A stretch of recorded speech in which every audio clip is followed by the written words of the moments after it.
আপনার উন্নতি রয়েছে। একটু ভেবে দেখুন, রমজান মাস আসলে আপনি যে সিঁড়ি খান, এই সিঁড়ি খালে আপনার যখন ভালো লাগে, সিঁড়ির পর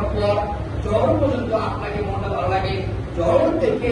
আপনাকে ভালো লাগে, একটু একটু যখন আপনাকে পেটে খিদা লাগে, পানি হতাশ লাগে, এই যে আসর পর মাগরিব পর্যন্ত আপনার ক্লান্ত দূর হচ্ছে না,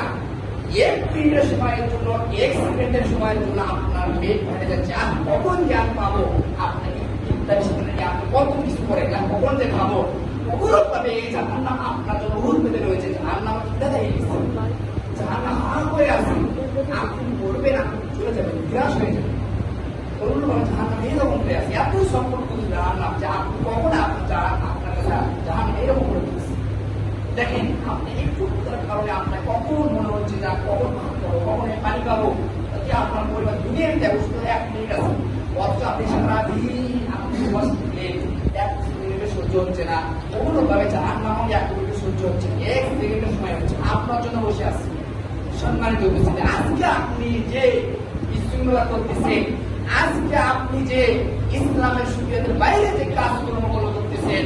কিয়ামতের দিন এটা আপনাকে ধরা হবে। আপনার স্ত্রী মানুষকে দেখলে, আপনার মেয়ে মানুষকে যখন দেখলে তখন কি করে, পর্দা করে না, অসুস্থ সত্যের বিষয়, যখন কুকুর যায় রাস্তা দিয়ে তখন পর্দা করে, যখন আজান দেয় তখন আপনার বিবি বা আপনার মেয়ে তো মাথা কাপড় একেবারে